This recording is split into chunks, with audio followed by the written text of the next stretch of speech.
కర్ణాటకలో జరిగిన వాల్మీకి స్కామ్ కర్ణాటక కాంగ్రెస్కే కాదు తెలంగాణ కాంగ్రెస్ కూడా ముచ్చెమటలు పట్టిస్తోంది. కింద మీద పడి ఇక్కడ కాంగ్రెస్ వాళ్ళు రేవంత్ రెడ్డి గారు మీడియాని మేనేజ్ చేస్తూ విషయాలు బయటికి రాకుండా ఆపుతా ఉన్నారు.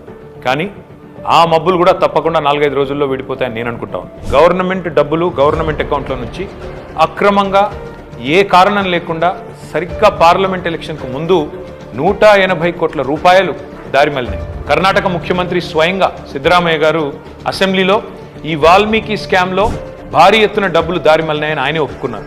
అందులో హైదరాబాద్లోని 9 బ్యాంక్ అకౌంట్లకి 45 కోట్ల రూపాయలు ట్రాన్స్ఫర్ చేశారు. దీని మీద ఎంక్వైరీ మొదలు కాగానే ఏమైందో ఏమో తెలియదు కానీ వాల్మీకి కార్పొరేషన్ అకౌంట్ సూపరింటెండెంట్ ఆఖరికి ఆత్మహత్య చేసుకున్నాడు. ఇవాళ ఆయన కుటుంబం రోడ్డున పడే పరిస్థితి. బ్యాంక్ అధికారులతో సహా 11 మందిని ఈడీ అరెస్ట్ చేసింది. కర్ణాటక నుండి మన తెలంగాణకు అక్రమంగా ఈ డబ్బు ఏ అకౌంట్లలోకి వచ్చింది, ఆ అకౌంట్లు ఎవరివి, ఈ తీగ లాగితే తెలంగాణ కాంగ్రెస్ డొంక మొత్తం కదులుతూ ఉన్నది. మొన్న పార్లమెంట్ ఎన్నికల్లో తెలంగాణ కాంగ్రెస్ పార్టీ తన ఖర్చులకు ఈ డబ్బులే వాడినట్టుగా అనిపిస్తూ ఉంది.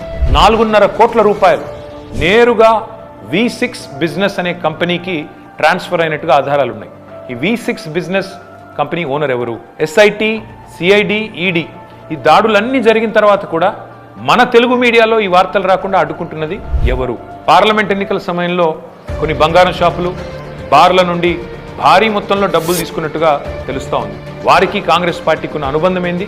ఇవన్నీ కూడా బయటికి రావాలి. కర్ణాటక ముఖ్యమంత్రి సిద్ధరామయ్యను గనక పొరపాటున తొలగిస్తే పక్కన ఉన్న తెలంగాణ సర్కారు కూడా కూలుతుంది అని ఈ మధ్యనే కర్ణాటక మంత్రి సతీష్ జరికోలి అంటున్నారు.